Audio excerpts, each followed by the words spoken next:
L'émission. On va travailler. Si ça passe, on va faire.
Bonjour, Alors, bonjour. Bonjour Frédéric. bon, vous allez bien? Oui, ça va bien. Et vous? Je vous arrache peut-être au soleil hein, de cette fin de dimanche. Non, écoutez, ça va. Ça va? Ça me fait très plaisir de parler avec vous. Bon, bon. Alors, on est en direct déjà. L'image est déjà retransmise sur Facebook. C'est pas très grave, hein. Les gens nous entendent. Voilà. Il n'y a pas de problème, on n'a rien à cacher. Voilà, exactement. Je leur souhaite la bienvenue pour ceux qui commencent à nous rejoindre en leur rappelant que notre live démarrera à 17 heures dans 12-13 minutes. Donc, bienvenue Oui. à vous. Ah, vous continuez à faire cours actuellement, c'est ça, vos élèves? Alors, c'était en Alsace les vacances scolaires jusqu'à aujourd'hui. Donc, voilà, il était prévu de faire une petite pause et pour les élèves et pour les enseignants. Et donc, il va y avoir un retour des festivités là à partir de demain. Alors, bien évidemment à distance. Mais bon, alors moi j'ai surtout des élèves de terminale qui Hmm. en principe ont plus d'autonomie que des petits-enfants. C'est à la fois un problème pour eux et en même temps une chance de pouvoir, à travers cette occasion, de développer une capacité d'autonomie. Hmm. Vous leur avez donné, vous avez modifié vos méthodes de travail du coup ou pas vraiment? Oui, non, puisqu'on n'est plus directement en présentiel. Très rarement, j'essaye de ne pas trop faire de cours vidéo à distance de manière synchrone. Bien que ce soit un petit peu à la mode, parce que, en fait, ça vient briser les plages de travail des élèves. Donc, ce que je privilégie, c'est plutôt des documents sonores avec des visuels que je commente, euh, ce qui permet aux élèves de pouvoir s'organiser, de pouvoir le réécouter, éventuellement de poser ses questions. C'est plutôt ce modèle-là que je privilégie. Euh, bon, tout en les invitant, bien évidemment, à faire ce qui est le cœur de tout apprentissage dans toute discipline, c'est-à-dire un travail dans le silence et puis la solitude. Hmm. Quelque chose qui va nous nourrir et qui va nous permettre ensuite, euh, ayant digéré ce que nous avons appris, et bien de le rendre au monde. Hmm. Et du coup, est-ce que la spiritualité, alors je sais que c'est peut-être un gros mot en philosophie, mais est-ce que vous avez la possibilité quand même d'aborder ce sujet, ce thème, ou de quelle manière?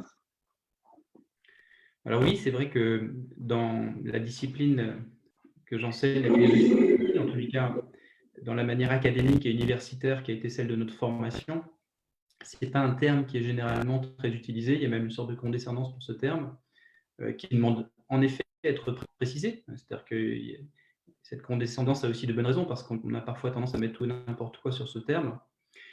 Mais en tout cas, pris au sens large de la vie intérieure, eh bien évidemment qu'une discipline qui se veut être l'amour de la sagesse ne peut pas passer à côté de la question de la vie intérieure. Alors, en l'occurrence, il se trouve qu'en ce moment, je suis en train d'expliquer l'allégorie de la caverne à mes élèves. Difficile de ne pas croiser la dimension spirituelle de l'existence à travers ce terme. On pourrait même dire que la philosophie est quelque part une tradition spirituelle, quelque part, en quelque sorte. Oui, Un exercice spirituel. Elle est, comme le dit un de mes amis, une sorte de mystique de la raison, avec ses forces et ses faiblesses, parce que à la fois une certaine intelligence conceptuelle du monde est précieuse. Comme disait Bouddha, tout commence dans la pensée. Là où la pensée est fausse, l'affliction s'ensuit, comme la roue de la charrette suit le pas du bœuf. Et en même temps, tout ne peut pas demeurer simplement dans cette approche rationnelle. Et on peut comprendre pourquoi un Pascal pourra dire entre le Dieu des philosophes et le Dieu révélé, je préfère le Dieu révélé parce que c'est un Dieu vivant devant lequel on se met à genoux. En tous les cas, il y a quelque chose qui, pour le philosophe, demande une certaine humilité de la raison. À la fois une raison qui est nécessaire pour essayer de mettre de l'intelligence dans son existence, un travail de discernement, et en même temps, cette capacité pour la raison de savoir qu'elle ne peut pas tout dire, que l'essentiel est au-delà des mots et qu'il s'agit de revenir à l'expérience, il s'agit de revenir aussi aux conséquences concrètes, pratiques de ce qu'on a compris intellectuellement. Alors, lorsque la philosophie se détourne de l'expérience spirituelle, lorsqu'elle devient simplement un jeu d'esprit, plus ou moins subtil, bon, il y a quelque chose qui perd un peu de sa teneur et de sa substance. Alors, c'est pour ça que la philosophie antique, pour moi, a été une bénédiction dans mes études, parce que, précisément, elle nous rappelle que la philosophie, si elle est un travail de la raison, elle doit d'abord s'ancrer dans une expérience intérieure, et puis elle doit conduire véritablement à une relation concrète avec la vie, avec le monde.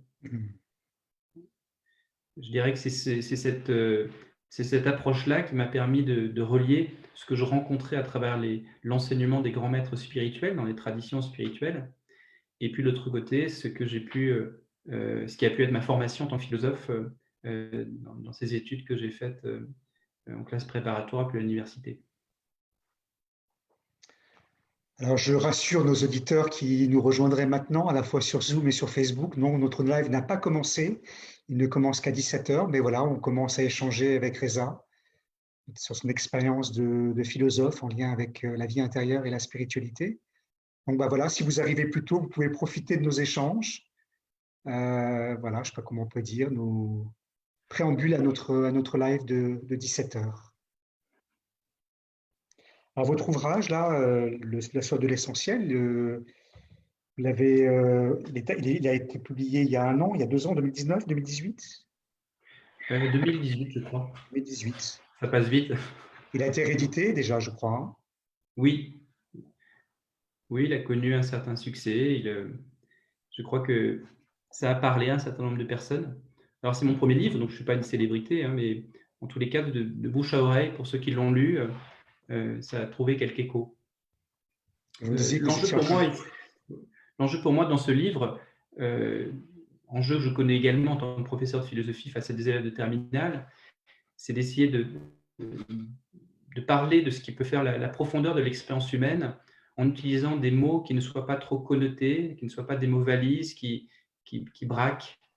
Et c'est vrai que dans notre histoire, il y a certains mots qui, à tort ou à raison, en tous les cas, empêchent les gens de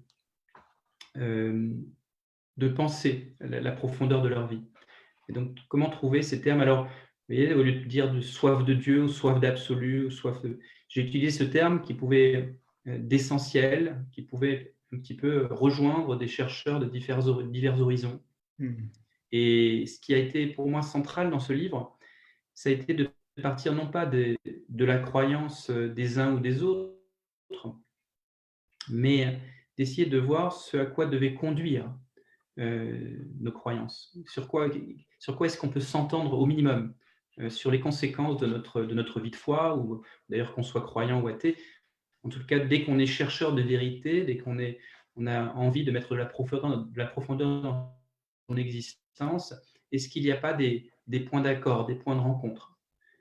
C'est pour ça qu'à la fois ce livre, je dirais qu'il est en plein cœur de ce qu'on appelle la spiritualité, et en même temps, je suis resté sur le seuil.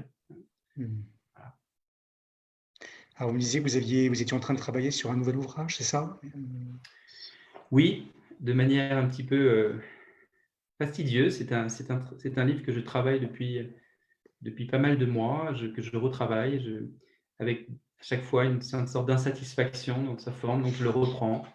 Donc je ne sais pas encore exactement quand est-ce qu'il va aboutir, mais voilà, je ne suis pas pressé, je ne suis pas dans l'urgence, mais je peux vous dire son titre, ce sera les murs qui séparent les hommes ne montent pas jusqu'au ciel. Alors ce livre ne portera pas en tant que tel sur la spiritualité, il interroge plutôt cette difficulté qu'ont les hommes à pouvoir se rencontrer, à dialoguer. Mhm. Et j'essaye de dessiner des voies, des chemins, en comprenant les causes, des chemins qui puissent nous sortir de cette impasse existentielle.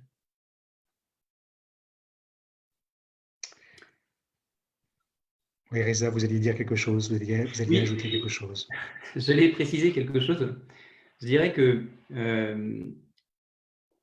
il y a dans l'histoire de l'Occident trois grands moments qui nous ont marqués. Le premier moment, je dirais que c'est le moment de la civilisation traditionnelle et de la tradition, où on s'en remet aux anciens, on s'en remet à la tradition, on mémorise, on fait confiance aux anciens. Et puis, ce temps-là, pour des raisons souvent légitimes, a été un petit peu bouleversé par la modernité, qui, elle, a plutôt misé sur la raison, sur l'analyse rationnelle, conceptuelle, avec dans sa dimension critique, dans sa dimension corrosive, prête à remettre en cause les acquis de la tradition et ne craignant pas de briser des idoles. Et la modernité a été marquée par cette démarche passionnante, intéressante, et en même temps, le drame, c'est que dans cette démarche, elle a perdu certaines choses du monde traditionnel, et notamment une dimension spirituelle, en devenant un petit peu plus cérébrale. Mais ce deuxième moment, je dirais que nous sommes en train d'assister à un bouleversement, parce que nous faisons l'expérience des limites d'une vision exclusivement rationnelle, qui d'ailleurs réduit la rationalité à l'une de ses formes.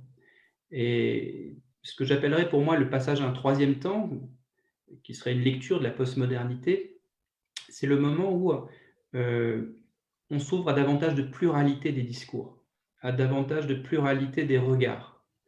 Alors bien évidemment, le danger, ce serait le relativisme. C'est de mettre plein de discours sur le même plan. C'est le danger qui guette la postmodernité. Mais à l'inverse, le danger qui guette la modernité, c'est une sorte de rigidification et d'appauvrissement du regard sur l'existence à partir d'un socle culturel, ou bien d'un regard exclusivement rationnel, ou d'une logique qui serait exclusivement la logique binaire héritée d'Aristote. Et pour moi, le versant positif de la postmodernité, c'est d'ouvrir à une pluralité de perceptions, de représentations. Et le livre que je suis en train d'écrire, d'une certaine manière, s'inscrit dans cette troisième perspective. Si je devais donner un exemple, ce serait celui de la médecine. De la même manière que toute la construction de l'histoire intellectuelle et scientifique de l'Occident a produit une certaine médecine qui a l'efficacité et le caractère fascinant que l'on connaît, mais en même temps, la rencontre d'autres cultures, d'autres formes de médecine, avec des approches et des représentations totalement différentes, et du point de vue de notre médecine à nous, abracadabrante, produit parfois certains résultats, et même des résultats certains qui nous intéressent, bien que ça part de points conceptuels différents. Au fond, cela renvoie à quelque chose de beaucoup plus fondamental, qui est que, au fond, les êtres humains tentent de dire quelque chose de l'absolu, ou tentent de dire quelque chose du réel, ou tentent de dire quelque chose de la vie, mais ce sera toujours dans une langue donnée. Et peut-être que l'angle mort de la modernité, ça a été de croire qu'on peut enfermer la vérité dans un discours donné, dans une logique donnée, ce qui est à la fois la réduire et donc confisquer l'universel. Je vais vous arrêter, Reza, je vais vous arrêter parce qu'on va bientôt démarrer. Du coup, c'est l'occasion pour moi de souhaiter la bienvenue à ceux qui nous retrouvent sur Zoom et sur Facebook également. Ne vous inquiétez pas, le live n'a pas vraiment démarré. Mais voilà, Reza nous parlait de son projet de prochain livre. Vous voulez nous le rappeler peut-être, Reza, votre prochain livre? Les murs qui séparent les hommes ne montent pas jusqu'au ciel. Voilà. Donc, à retrouver prochainement.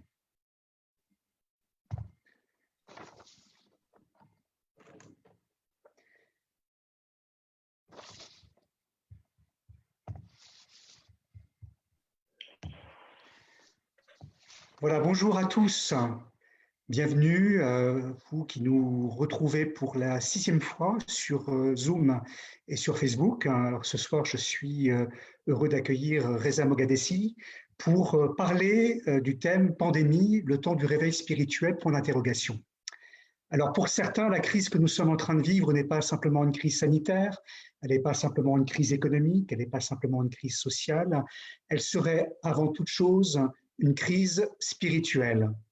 Voilà, alors certains espèrent que à travers cette pandémie, tout va changer, que lorsque nous sortirons effectivement de maison demain, dans 2 semaines, dans 1 mois, dans 2 mois, qu'effectivement nous aurons pris conscience d'un certain nombre de choses et que nous pourrons passer à autre chose, que nous pourrons changer nous-mêmes et que nous pourrons changer le monde. Que finalement ce malheur que nous serions en train de vivre serait peut-être une opportunité, une forme de réveil spirituel à l'occasion de ce que nous vivons. Alors, je suis effectivement heureux d'accueillir Reza Moghadessi. Reza, je vais vous présenter en quelques mots avant de converser avec vous pendant la demi-heure qui vient. Votre maman est chrétienne, votre papa est soufi, chiite iranien, et vous avez, pendant 10 ans, vous avez étudié et pratiqué le bouddhisme. Et donc, vous vous inscrivez au carrefour de ces 3 civilisations. Vous êtes également philosophe, agrégé, vous enseignez à Strasbourg au gymnase Jean Sturm et vous vous êtes engagé pour le développement de la méditation à l'école. Vous avez écrit en 2018 un livre aux éditions Marabout qui a pour titre « La soif de l'essentiel, qui n'a jamais rêvé d'une vie meilleure ?» Voilà. Alors, la première question que j'ai envie de vous poser, Reza, c'est qu'est-ce que vous vivez à l'occasion de ce confinement? Quelle est votre expérience personnelle? Quelles sont vos pensées? Qu'est-ce qui vous habite? Qu'est-ce qui vous traverse? Avec quoi êtes-vous aujourd'hui? Alors, merci d'abord de m'inviter. Je salue tous ceux qui sont présents ou qui le seront dans au moment où ils voudront écouter cette émission. Je dirais que la première réaction qui a été la mienne, ça a été d'abord de suspendre mon jugement. Nous avons tous vécu une situation assez abracadabrante, inattendue, et ce temps-là, ce temps du choc, ce n'est pas le temps de la pensée. C'est le temps du recueillement. C'est le temps où il faut laisser du temps, précisément pour retrouver une forme de lucidité. Alors j'ai néanmoins vu ce qui se passe, j'ai regardé, et à plusieurs reprises on m'a demandé d'intervenir publiquement sur les événements, et je me suis refusé à cela pour 2 raisons. 1, parce que je n'avais pas l'impression d'y voir clair suffisamment moi-même, et 2, parce qu'il me semblait que c'était fondamental dans ce moment-là de ne pas ajouter trop de discours à ce qui est en train d'être vécu. Il y a quelque chose de l'ordre d'un choc, mais je crois d'un choc qui est utile. Et lorsque les mots viennent trop vite, on empêche d'une certaine manière ce processus de maturation de se faire. Néanmoins, depuis maintenant Oui. Je vous ai Néanmoins, depuis maintenant justement appelé la semaine dernière, enfin cette semaine, et vous avez accepté justement de prendre la parole aujourd'hui. Donc, le temps de la parole est possible maintenant? voilà, maintenant, je suis plus à même de pouvoir m'exprimer.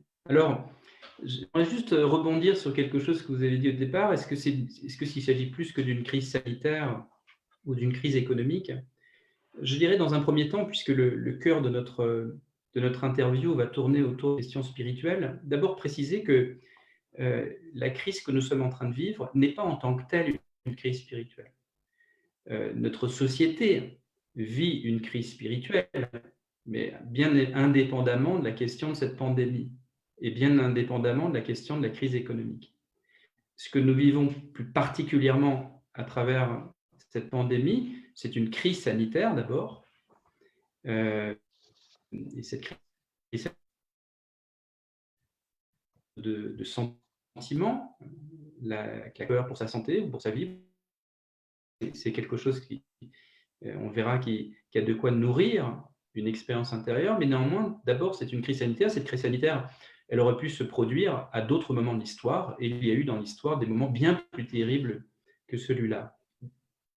À ceci se double une crise économique, et cette crise économique, elle aussi, entraîne toutes sortes d'inquiétudes, d'angoisses, la peur de manquer, la peur de perdre son confort, etc. Ça aussi, c'est propice à la fois à une expérience humaine, une expérience existentielle qui est à la fois désagréable, mais qui peut éventuellement être de l'ordre d'un réveil. Mais il me semble très, très important de ne pas mélanger euh, les diagnostics qu'on peut faire sur le capitalisme, sur l'écologie ou sur cette crise spirituelle qui traverse notre époque, ne pas le mélanger avec cette crise sanitaire. Il y a quelque chose qui me paraît indécent et que j'ai pu observer dans les premiers temps du confinement, dans cette situation qui consiste pour chacun à essayer de ramener son dada en instrumentalisant cette crise sanitaire ou cette crise économique.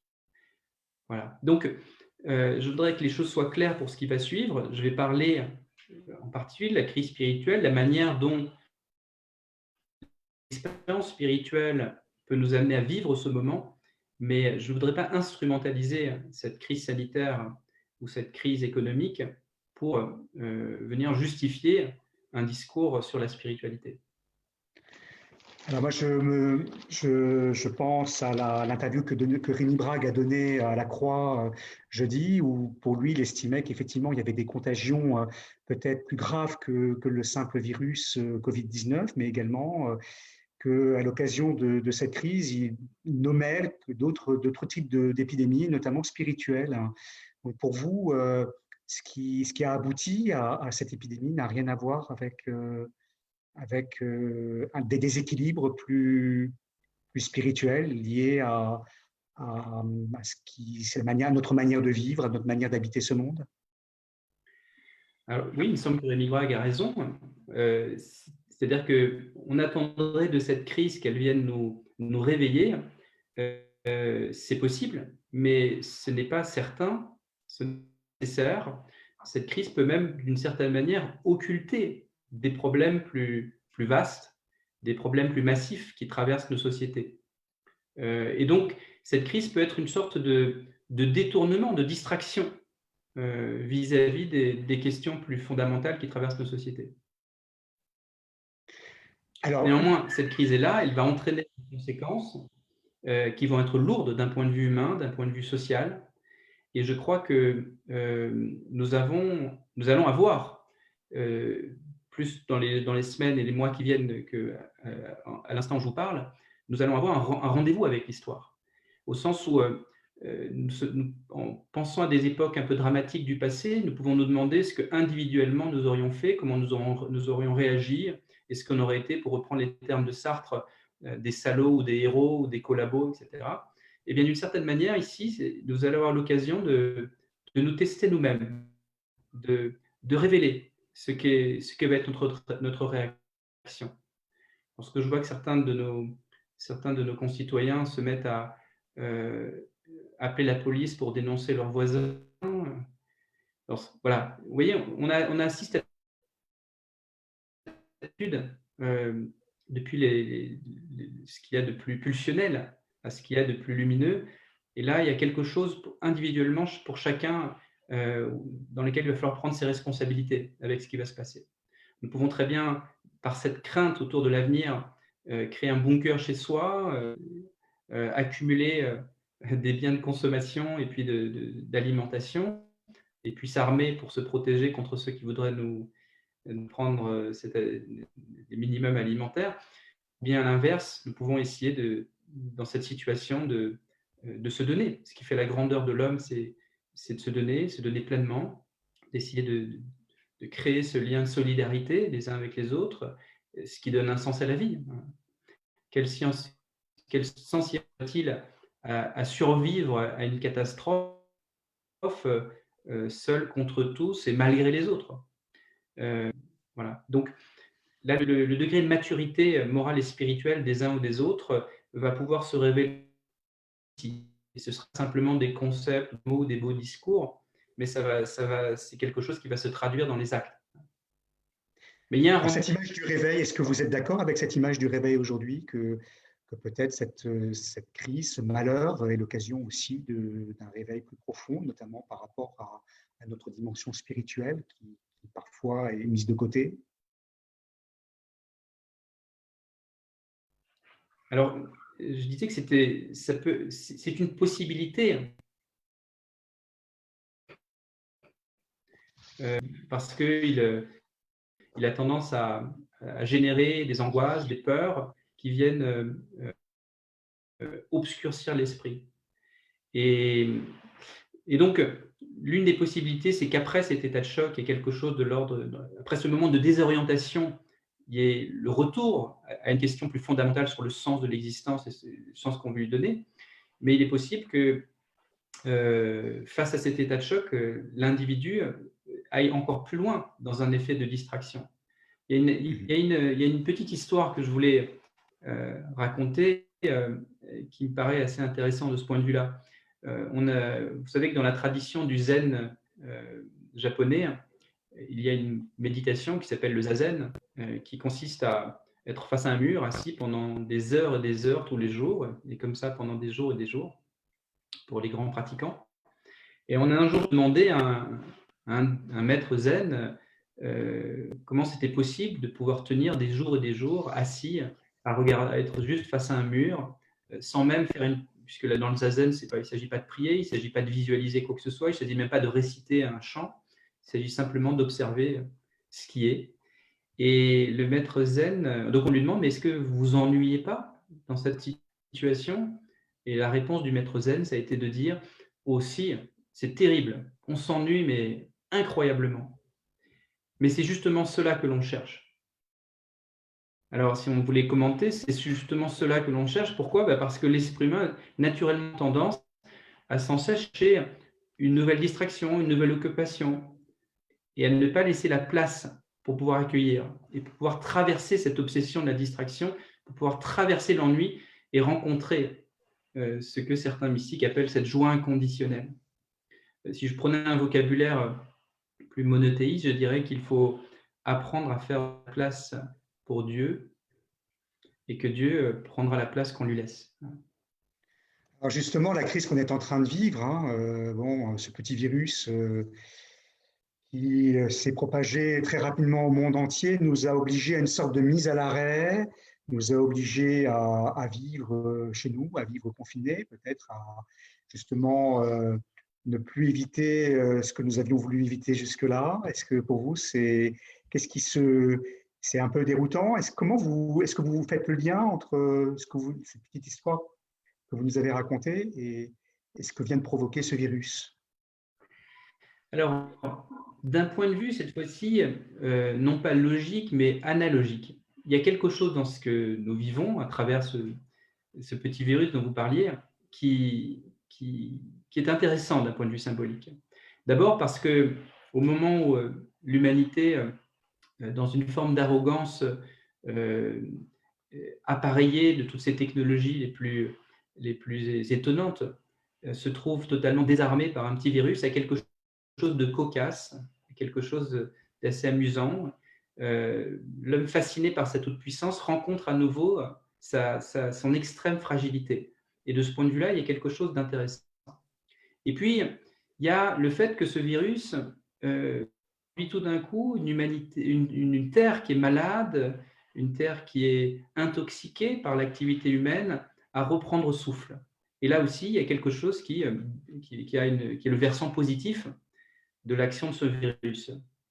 Et puis, le fait d'être tout d'un coup obligé d'arrêter la machine, de sortir d'une logique du fonctionnement, comme le grain de sable qui vient bloquer le rouage, eh bien, ce confinement nous invite tous à reposer la question du sens, à lever la tête du guidon et à prendre un peu de distance par rapport à sa propre existence. Ça aussi, il y a quelque chose qui vient faire le contre-pied de ce qui est l'ordre habituel des choses, pas normal, mais qui est l'ordre anormal mais habituel des choses, qui nous amène à sans cesse différer la question de ce qui compte pour nous, la question de la finalité de ce qu'on fait, etc.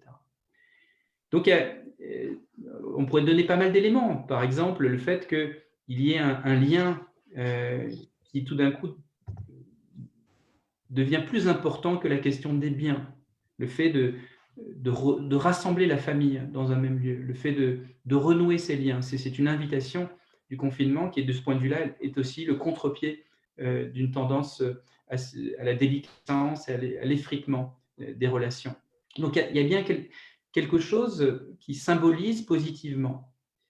Et en même temps, parce que la vie est complexe, parce que la lumière et l'obscurité se trouvent mêlées dans cette existence, dans l'espace et dans le temps, eh bien, on pourrait dire que cette situation symbolise bien d'autres choses, cette fois-ci plus négatives. Alors, on peut penser d'abord, bien évidemment, à la question de tous les morts, de tous les deuils,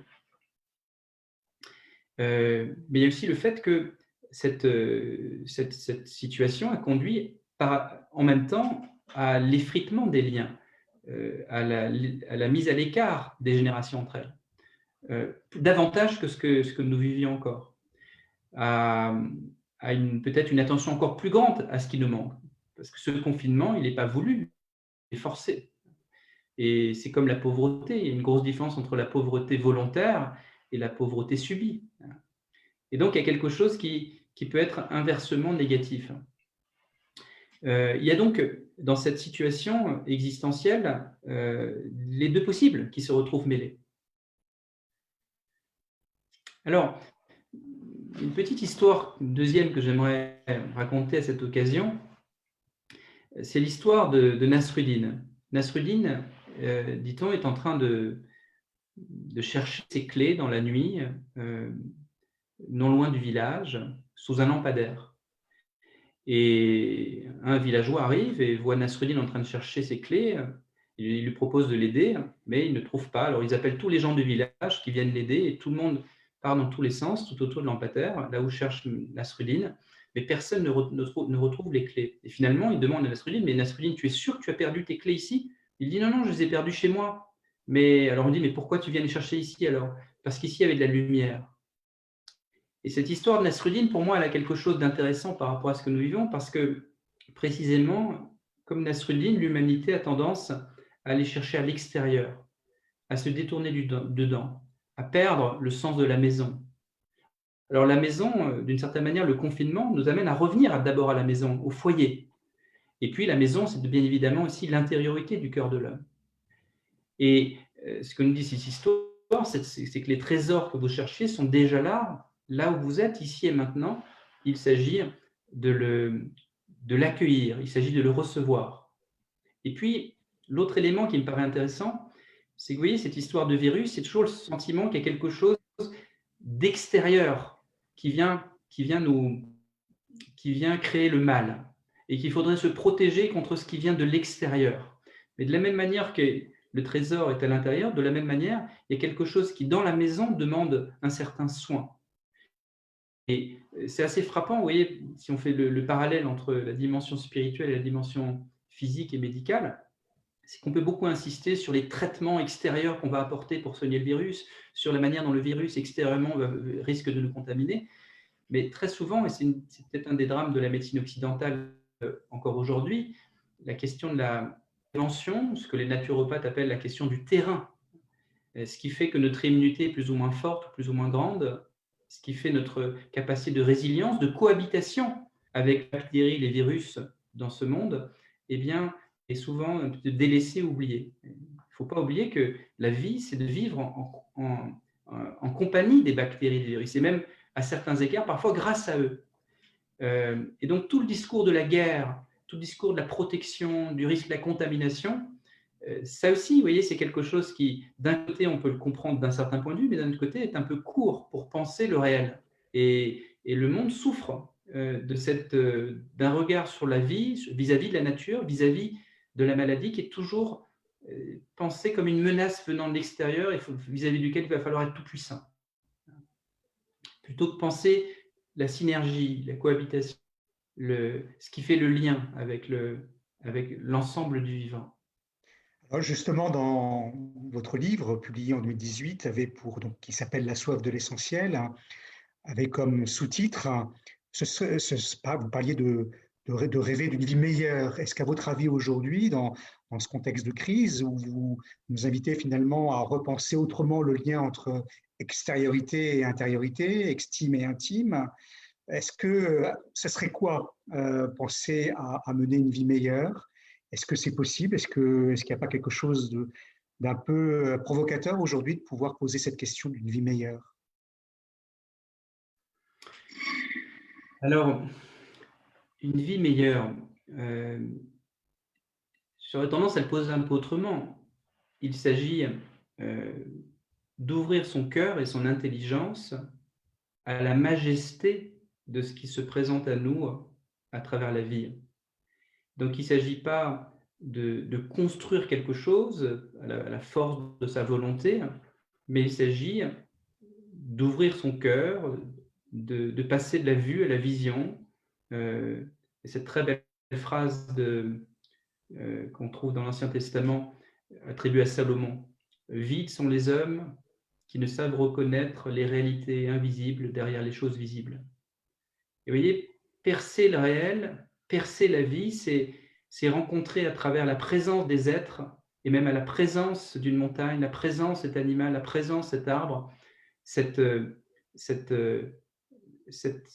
éclat d'éternité, cet infini qui vient déchirer le fini. Et le problème, c'est que nous sommes aveugles. Il y a plus de 2000 ans, Platon, à travers son allégorie de la caverne, ne disait pas autre chose. Et les prisonniers qui sont au fond de la caverne ont beau être atteints par une épidémie ou par une pandémie, ça n'empêche qu'ils continuent à réduire ce qu'ils voient à travers les yeux du corps simplement à ce qui leur apparaît, et non pas remonter à la source de ce qui apparaît. J'ai de l'amour pour mes enfants, j'ai de l'amour pour mes amis, j'ai de l'amour pour mes parents. Quelle est la source de cet amour? Et revenir à la source de cet amour, une source qui, elle, est inconditionnelle, alors qu'à chaque fois que cet amour passe à travers moi, elle prend mes limites, les limites qui sont celles de mon égoïsme, mes d'amour, mes blocages. Mais là, dès qu'on remonte à la source de l'amour ou la source de vie, eh bien à ce moment-là, on se rend compte que derrière toutes les choses qui peuvent se manifester dans l'espace et dans le temps, à travers moi ou d'autres, il y a une unique et même source. Et donc, qu'est-ce que c'est se réveiller? Qu'est-ce que c'est sortir de la caverne? Ça va être de rencontrer les choses, non pas simplement à travers ce qu'elles nous apparaissent, mais à travers la source qui les fait être. Et donc, il s'agit pour la conscience de faire le lien entre ce qui est à la fois au-delà du temps et en même temps ce qui se manifeste dans l'espace et dans le temps. Et à la fois ce qu'il y a autour de nous est quelque chose de l'ordre d'une apparence, et à la fois quelque chose de l'ordre d'une action. Et donc, qu'est-ce que c'est entrer dans cette expérience intime avec sa propre existence, avec ce qui est autour de nous? Eh bien, ça va être entrer dans cette expérience d'infini qui vient déchirer le fini. Ouais, à chaque fois que nous écoutons une grande musique qui nous touche, à chaque fois que nous sommes face à un paysage majestueux, à chaque fois que nous rencontrons véritablement quelqu'un, Vous voyez, il y a quelque chose qui dépasse les mots, qui est indicible, mais qui est une expérience qui à la fois nous réveille et nous appelle à vivre en permanence dans cette fréquence-là, dans cette tonalité-là. Et dans ces moments-là, dans ces moments où le nuage de la médiocrité quotidienne se déchire pour qu'apparaisse l'éclat naturel de l'être, eh bien à ce moment-là, on n'a pas besoin de démonstration. Nous sentons que nous sommes en train de faire un moment de vérité. Et que c'est dans le cadre de cette expérience-là que nous avons mené notre existence. Ce temps de crise nous a obligés à vivre un temps de confinement, mais à 6 semaines. Voilà, donc peut-être un temps de retraite qui nous est proposé. Quel conseil pourriez-vous nous donner pour, pendant cette période, finalement, creuser et retrouver cette soif de l'essentiel? Qu'est-ce qui, voilà, je ne sais pas si on peut parler de conseil, mais de quelle manière nous pouvons effectivement creuser cette soif? Alors, on pourrait donner toutes sortes d'exercices, de pratiques. On pourrait faire ceci, on pourrait faire cela. Mais je dirais que la première chose à faire, c'est de ne pas vouloir faire, d'arrêter de vouloir faire quoi que ce soit, parce qu'il s'agit de se libérer de l'effort de la volonté. Parce que si on vous dit « Ah, vous pourriez faire ça, voilà ce que je vous donne », eh bien à ce moment-là, il va falloir que la volonté se mette en marche pour essayer d'appliquer un exercice, tant bien que mal, avec plus ou moins d'assiduité. Alors que je crois que la première chose dont on a besoin, c'est de se poser, de ne pas chercher à faire quoi que ce soit, pour que quelque chose de l'ordre de l'énergie de vie en nous, de l'ordre de l'inspiration en nous, soit retrouvé. Vous voyez, lorsqu'on regarde une plante pousser, il y a une énergie qui, à travers elle, la pousse vers les hauteurs. Il s'agit pour nous de retrouver notre sève, de retrouver cette énergie, de retrouver cette inspiration en nous. Et à ce moment-là, on n'aura pas besoin de quelqu'un d'extérieur pour nous dire « tu pourrais faire ceci ou tu pourrais faire cela ». Nous allons mieux sentir ce qui s'ajuste au donner notre existence, voilà, ce qui est l'attitude la plus juste, ce qui est peut-être la à faire. Et là, on le sentira avec le fond de son cœur et non pas comme un discours extérieur. Donc, la première chose, se méfier du volontarisme et se mettre à l'écoute. Et ça prend du temps. Et il ne faut pas vouloir faire que ce soit pour que l'inspiration puisse venir. Alors, on crée les conditions, comme tout artiste, on crée les conditions de l'inspiration. Conditions, c'est essayer de s'entourer de beauté, d'affection, de choses qui nous nourrissent vraiment. Et puis ensuite, voilà, être à l'écoute. J'aime beaucoup cette parole de Landa Del Vasto qui dit « écoute, écoute, écoute, et tu commenceras à entendre ». Et je crois que la première chose, ça va être cette écoute et ne pas trop se laisser contaminer par l'inflation des informations qui viennent de toutes parts, des discours, retrouver dans le silence quelque chose qui nous relie à notre être profond. Alors, dans quelques jours, dans quelques semaines, nous allons être amenés à ressortir de chez nous. Alors, la crise ne sera sans doute pas terminée. La crise risque de durer effectivement encore longtemps, en tout cas sur un plan sanitaire. Comment, là aussi, alors vous allez, qu'est-ce que vous nous invitez, comment vous nous invitez à vivre ce temps de déconfinement, ce temps de sortie, ce temps à venir?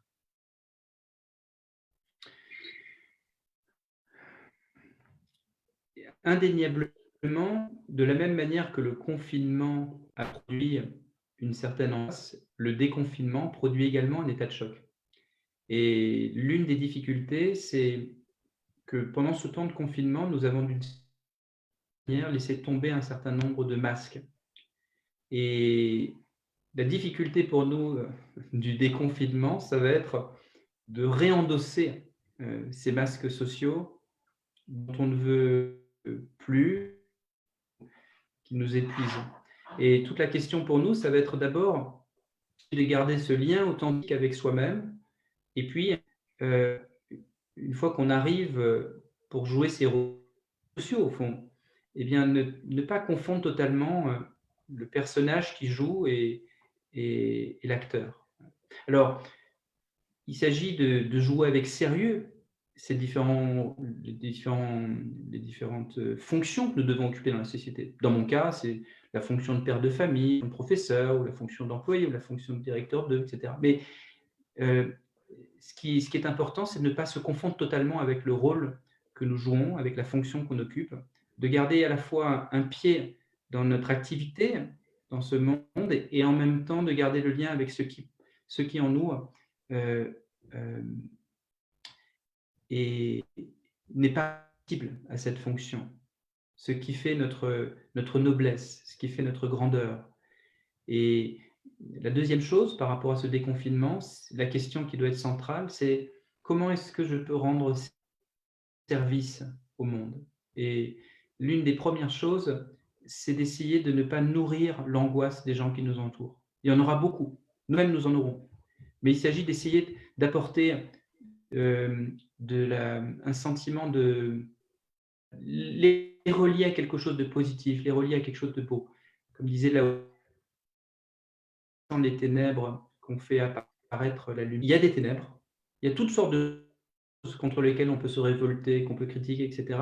Mais essayer autant que possible de se tourner et d'inviter les autres à se tourner vers ce qu'il y a de grand et qui va venir éclairer et donner une orientation à notre action. Alors, sur un plan plus collectif, quel regard vous portez sur ce qui peut se vivre ou pas se vivre d'ailleurs, au niveau collectif, au niveau national, au niveau mondial? Quel regard vous portez? Est-ce que vous avez quel regard vous portez? Quels conseils vous pourriez nous donner aussi pour relever finalement les défis et les enjeux qui se présentent à nous en matière de mieux vivre, de vivre ensemble?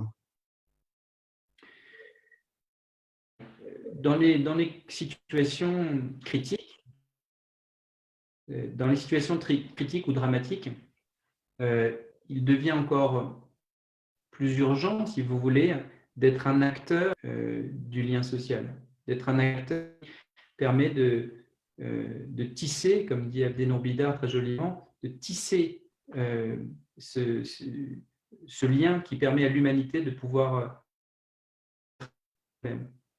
Et de ce point de vue-là, voilà, la question pour chacun, est-ce que je peux être acteur de paix? Comment faire en sorte que, à l'échelle de ma ville, à l'échelle de mon travail, à l'échelle nationale, à l'échelle internationale, pouvoir créer cette solidarité, cette bienveillance, j'aime beaucoup ce mot, même s'il est très à la mode, à l'égard des autres. Et voilà, parce que c'est ça qui donne sens à notre existence.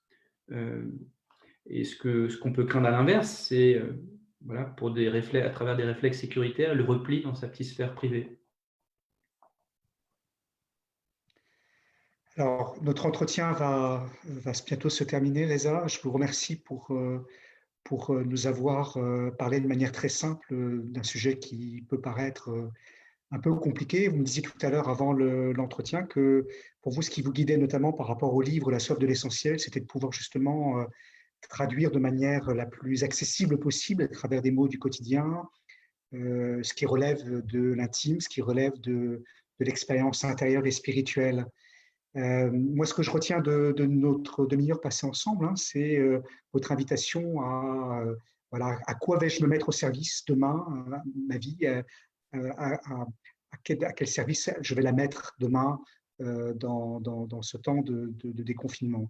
Alors, je vous avais invité à nous suggérer une lecture possible pour ce temps de confinement. Alors, il nous reste encore 2 semaines, puis de toute façon, après le déconfinement, ça sera possible de lire encore. Est-ce qu'il y a un livre que vous voudriez proposer à notre lecture?